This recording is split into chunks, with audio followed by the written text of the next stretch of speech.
जानते हैं कि दुनिया के अंदर सबसे पुरानी जो ऑटो सेक्टर की कंपनी है मोटरसाइकिल की वो कौन सी है और उस के अंदर जो इस वक्त चार्ट बन रहा है वो हमसे क्या कह रहा है और किस लेवल पे जो है उसे हमें बाय करना चाहिए, कौन से वो जोन्स है जहां हमें उसको एक्यूमुलेट करना चाहिए और कितना टाइम लग सकता है उसके अंदर एक अच्छा जो है रिटर्न आने के लिए।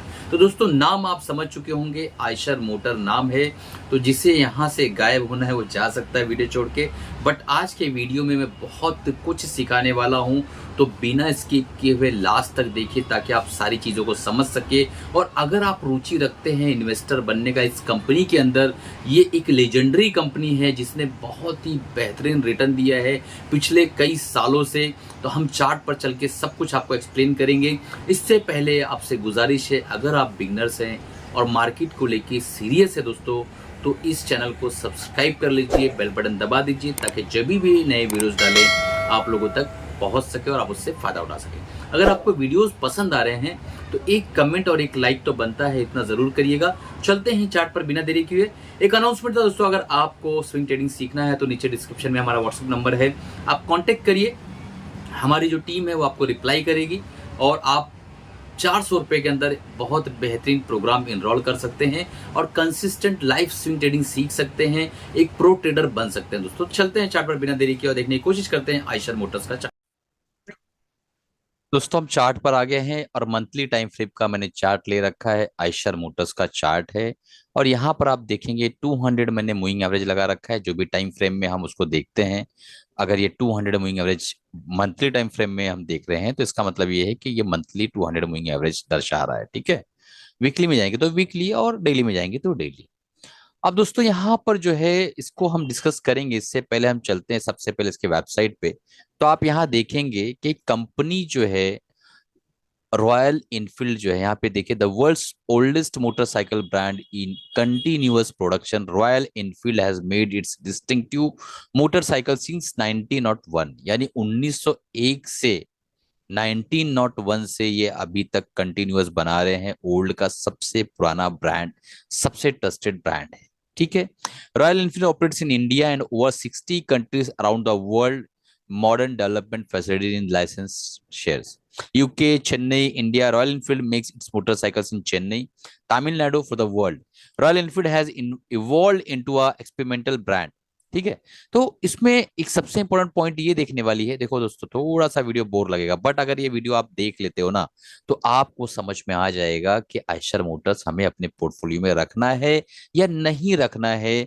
क्योंकि कैसा होता है, कई लोग चार्ट्स को देख के ना इम्पल्सिव होके कोई भी चार्ट पे बाय कर लेते हैं, बट आयशर मोटर का ये वीडियो अगर आप देख लेते हैं तो आपके पास एक बाकायदा विजन आ जाएगा कि मुझे क्या करना है। In addition to motorcycle, Eicher has a joint venture with Sweden's AB Volvo. तो इन्होंने जॉइंट वेंचर भी किया हुआ है, स्वीडन की कंपनी है एबी वोल्वो और Volvo Eicher commercial vehicles limited यानी वीईसीवी, ठीक है। तो ये वो जो है दोनों ने मिलकर जॉइंट वेंचर किया है और कमर्शियल व्हीकल्स ये बना रहे हैं 4.9 से लेके 55 टन की कैपेसिटी वाले। तो इस तरीके का यहाँ पे काम चल रहा है, आप देख सकते हैं। और उसके बाद एक हिस्ट्री इन्होंने दी हुई है माइलस्टोन्स की, जो इन्होंने 3 पार्ट में विभाजन किया है, 3 पार्ट में बांटा हुआ है। इनिशियल फेज में 1948 से जो इन्होंने स्टडी, आप देख लीजिए, इसको पढ़ लीजिए। उसके बाद मिड जर्नी, उसके बाद जो है इन्होंने मॉडर्न रिसेंट जो है वर्क किया और लास्ट में इन्होंने 1919 में कहा Royal Enfield transitions to BS 6 emissions norms for its current motorcycle portfolio. यानी इनका जो प्लान है दोस्तों कि इलेक्ट्रिक रॉयल इनफील्ड भी आने का पूरा पूरा यहाँ प्लान चल रहा है। देखते हैं कि कब तक वो लॉन्च होती, कब तक आती है। हो सकता है बहुत जल्द हमें जो है रॉयल इनफील्ड के इलेक्ट्रिक व्हीकल्स भी देखने मिल जाए। तो चलते हैं आप डायरेक्टली फंडामेंटल्स पे और देखने की कोशिश करते हैं कि इनका जो की रेवेन्यू आता है वो कहाँ से आता है, ठीक है। ये सब बहुत डिटेल आप देख लीजिएगा, पढ़ लीजिएगा। आप देखेंगे डोमेस्टिक से 91% के आसपास आता है, इंटरनेशनल 9.1% के आसपास आया। और यहाँ पे आप देखेंगे टू व्हीलर से जो 88% रेवेन्यू आता है। मुझे एक बात बताइए, अब इंडिया के अंदर आज भी गांव वगैरह में जब जाते हैं, तो जब रॉयल इनफील्ड गांव के अंदर कोई लेकर आता है ना, तो उसको देखने के लिए लोग निकलते हैं, क्या रॉयल इनफील्ड लेकर आया है। यानी रॉयल इनफील्ड को जो है ना एक ब्रांड की तरह माना जाता है। जो वो ले लेता है उसको लेजेंड माना जाता है, और रॉयल इनफील्ड की मार्केटिंग भी इस तरीके से की जाती है कि अगर आप रॉयल इनफील्ड ले रहे हो, इसका मतलब आप लेजेंड हो, आप अमीर हो, अपने इलाके के अंदर, अपने घर के अंदर, आपके अंदर, आपके पास बहुत बड़ा रुतबा है और आपने रॉयल एनफील्ड को बाय कर लिया है। तो ये एक तरह का जो है इंडिकेशन है। और ये जो साइकोलॉजिकल पॉइंट है, जो हमारे यंगस्टर्स है, मिलेनियल्स से नए जो अभी मार्केट में आ रहे हैं, तो वो जो है दोस्तों इसकी तरफ बहुत ज्यादा तेजी से प्रभावित होते हैं, क्योंकि अभी जो बहुत ही शॉर्ट्स 15 सेकंड 10 सेकंड के अंदर जो हैप्पीनेस दी जा रही है इंस्टाग्राम शॉर्ट वीडियोस के जरिए, वो जो है नए जो हमारे बच्चे बाहर आ रहे हैं, 20 साल 18 साल 22 साल 25 साल वाले, उन बच्चों के अंदर जो है 15 सेकंड के वीडियो देख के जो खुशी महसूस होती है, उसके अंदर कुछ हॉर्मोन्स रिलीज होते हैं। वो जो है दोस्तों रिवॉर्ड वाले हार्मोन होते हैं। और ये जब रॉयल इनफील्ड मिल कोई बच्चा लेता है, तो उसको बहुत ज्यादा रिवॉर्ड सोसाइटी से दिया जाता है, और वो उसी खुशी को महसूस करने के लिए उसको बाय करता है। ठीक है, और जाहिर सी बात है बाइक तो अच्छी है, उसमें कोई दो राय नहीं है। ठीक है, तो ये सारी फैक्टर्स को देखा जाए, और उसके बाद अब चलते हैं, देखने की कोशिश करते हैं कि 93,814 करोड़ के आसपास का मार्केट कैप है आयशर मोटर्स लिमिटेड का। करंट प्राइस चल रहा है 3,429 के आसपास, और इसने हाई बनाया है 3,890 के आसपास, 52 वीक हाई, और 2,836 के आसपास लो बनाया, 52 वीक लो। डिविडेंड कंपनी 1% देती है, बेटर है।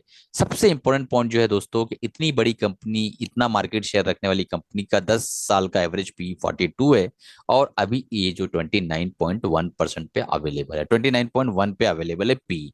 तो करंट पी अपने मार्केट के 10 ईयर्स के जो पी है इसका, उससे काफी ज्यादा सस्ते में इस वक्त अवेलेबल है। पहला पॉइंट जो मेरी नजर में आता है कि इस वक्त सस्ते में अवेलेबल है। आरओसी 27.4% के आसपास है, आरओई 21.4% के आसपास है। दोस्तों अभी हम चार्ट पर चलेंगे और वहां पे सारी चीजों को समझाने की कोशिश करेंगे। पहले ये डाटा आप देख लीजिए कि आरओसी किसी भी ऑटो सेक्टर की कंपनी का बहुत बढ़िया दोस्तों, आरओसी 27.4 बहुत बढ़िया है, आरओई बहुत अच्छा है। और यहाँ पर आप देखेंगे इंट्रिंसिक वैल्यू 1662 के आसपास है, और ग्राम नंबर 12.1205 के आसपास है।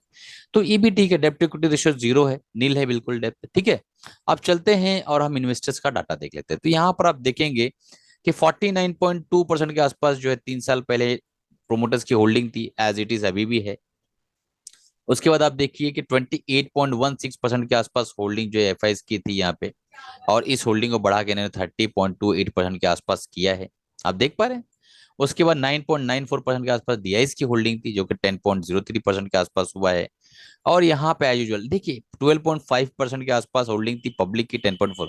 एक चीज याद रखिए, मूल मंत्र याद रखिए, सिखाता हुआ चलो, जब पब्लिक यानी रिटेल इन्वेस्टर्स थक जाए, उनके अंदर थकावट पैदा हो जाए, तो समझ लीजिएगा कि वो शेयर्स जो है यहाँ से अपना बॉटम बना के निकलने की कोशिश कर रहा है। ये थक चुके हैं, 2% की होल्डिंग उन्होंने घटाया है, इसका मतलब ये बता रहे हैं कि हम इंतजार करते करते बहुत ज्यादा थक चुके हैं, अब हम इस कंपनी के अंदर अपना पैसा नहीं रख सकते, और ये धीरे धीरे भाग रहे हैं। तो ये इस चीज को दर्शाता है कि भाई रिटेल इन्वेस्टर भाग रहे हैं, मतलब अब जो है यहाँ से मार्केट के अंदर एक उछाल पैदा हो सकता है। अब चलते हैं सबसे इंपॉर्टेंट पार्ट के वीडियो के चार्ट पे। तो मंथली चार्ट अगर हम देखें, तो हमें एक जोन बनाना पड़ेगा दोस्तों, कि इसका जो रैली तो बहुत बड़ी रैली, ये मतलब समझ रहे हो ना, बहुत बड़ा नेटवर्क इसने बना के दिया मार्केट में। वो हमको नहीं डिस्कस करना, आप देखिए यहाँ से कितने ऊपर ऊंचाई पे गया। पर ये देखना है कि ये जो एरिया था, ये लोकेशन जो था, ये एरिया 3260 के आसपास का एरिया, यही हमारा जो है, एक बार इसने जो है रिटेस्ट करने की कोशिश की, आप देख पा रहे हैं यहाँ पे, एक बार रिटेस्ट करने की कोशिश की, और उसके बाद 2018 से जो कंटिन्यूअस जो है यहाँ पे एक राउंडिंग बॉटम बना, उसके बाद एक पैटर्न बना। ठीक है, अब देख पा रहे क्या बना है यहाँ पे कप एंड हैंडल पैटर्न बना हुआ है, कप एंड हैंडल पैटर्न। ठीक, अब यहाँ पे एक चीज और याद रखिए कि जब कप एंड हैंडल पैटर्न बनता है कहीं भी, तो उसके बाद कई बार जो है ना हैंडल दो बार भी बनते हैं, इसको कॉम्प्लेक्स हैंडल बोलते हैं हम लोग। ठीक है, तो ये कॉम्प्लेक्स हैंडल बनने का मतलब ये है कि ये स्टॉक, एक बात याद रखिए मैं जो बोलने जा रहा हूँ सुनिए, कॉम्प्लेक्स हैंडल अगर किसी इसमें बनता है, तो आप समझिए कि वो स्टॉक जो है ना और ज्यादा स्ट्रांग हो रहा है। वापस बोलता हूं मैं, एक बार फिर से सुन लीजिए। हैंडल कभी दो बार बनता है, कॉम्प्लेक्स हैंडल बनता है, तो इसका मतलब वो स्टॉक और ज्यादा स्ट्रांग हो रहा है। ठीक है। यहाँ पर जो लोग थक चुके थे, फंस चुके थे, इस लेवल पे फंसे थे, इस लेवल पे फंसे थे, वो यहाँ से जो है बेच बाज के यहाँ पे भाग चुके हैं, आप देख पा रहे हैं। अब यहाँ पे नई फ्रेश बाइंग आ रही, नए ताजे लोग आ रहे हैं, और वो लोग जो है इस मार्केट को आगे की तरफ लेके जाएंगे, पहली चीज। दूसरी चीज, आपने कप एंड पेडल देखा, दूसरा देख लीजिए आप, यहाँ पे एक ट्रेंड लाइन बन रही है। अभी हम मंथली टाइम फ्रेम में है, इस चीज को याद रखिएगा आप लोग। देखिए ये ट्रेंड लाइन बन रही है, तो हमारे लिए एक लोकेशन यहाँ पे ट्रेंड लाइन बता रही है। कौन सा लोकेशन बता रही है? कि भाई साहब अगर ये जो एरिया है, यानी 3,000 से लेके, और ये जो एरिया है ना, इसी एरिया में इसकी वैल्यू बाइंग जोन है। मैं एक बार लिख देता हूं, इसकी value buying zone, value buying zone. ठीक है। ओ सॉरी, क्या है भाई साहब, गॉड। ठीक है, वैल्यू बाइंग जोन।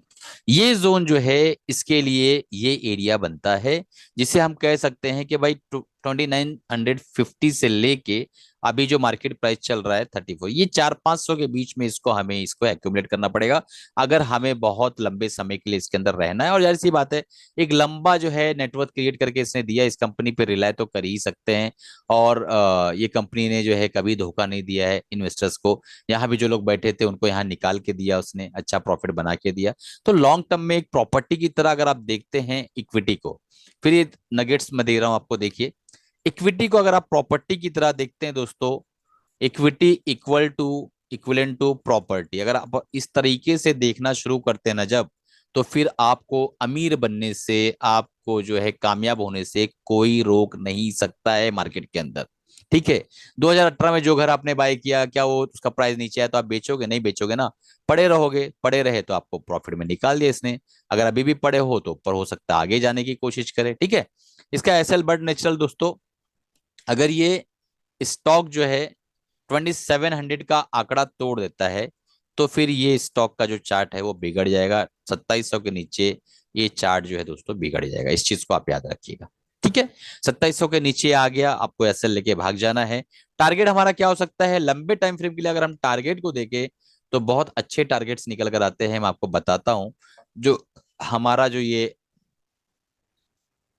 बॉटम है, ये 103% का, अगर इसको हम ऊपर ले आके लगाएं यहाँ पे, ये ब्रेकआउट के बाद इस लेवल पे, तो हमारे टारगेट निकल कर आते हैं दोस्तों 4900 के आसपास। 3400 के आसपास ये स्टॉक चल रहा है, 4900 का हमारा जो है टारगेट है। और यहाँ पे 1500 आने के लिए और जाने के लिए 500 रुपया, 1:3 का रिवॉर्ड क्लियर कट बन रहा है। 6 महीना लगेगा, साल भर लगेगा, 1.5 साल लगेगा, ये कोई नहीं बता सकता, बट इतना है कि इसने जो स्ट्रक्चर हमारे सामने पेश किया है, जो फंडामेंटल हमें दिया है पिछले 50 सालों के अंदर, तो वो दर्शाता है कि कंपनी तो मजबूत है दोस्तों। बाकी आप अपने फाइनेंशियल एडवाइजर से राय मशवरा लेने के बाद काम करिएगा, मेरी तरफ से कोई भी बाय सेल रिकमेंडेशन नहीं है। मंथली टाइम फ्रेम में हमने इस चार्ट को एनालिसिस किया है। और दूसरी चीज याद रखिए दोस्तों, कि अगर आपको वाकई जो है हम 400 रुपए में स्विंग ट्रेडिंग को सीखना है, तो नीचे हमारा नंबर है 9768052120। व्हाट्सएप पे आप कांटेक्ट कर लीजिए, और आपको वहां पे पूरी डिटेल मिल जाएगी। आपको क्या करना है, 400 के अंदर 2 मंथ की वैलिडिटी के साथ वो प्रोग्राम आप इनरोल कर लीजिए, और सीखते चलिए यार। टिप उप पे काम मत करो, जैसा ये मैंने ये बताया ना, इसमें भी मत काम करो। मैं तो मना भी कर रहा हूं, मैं अपने फाइनेंशियल एडवाइजर से पूछ पाछ के आप काम करिएगा, अपने ड्यू डिलिजेंस से। मेरी तरफ से कोई बात से रिकमेंडेशन नहीं है। बट अगर आप जो है ना दोस्तों सीख लेते हो ना, तो ये सब चीजें आपके लिए हलवा हो जाएगी, हलवा। ठीक है। इसके लिए मुझे कुछ नहीं करना रहेगा, अब आप खुद बोलोगे सर ये आपने यहाँ पे बताया, ऐसा बताया, ऐसा था वैसा था। ठीक है। चलिए, कमाते रहिए, खुश रहिए, अपना और अपनी फैमिली का ख्याल रखिए दोस्तों। मिलते हैं अगले वीडियो में अगले प्रोग्राम के साथ।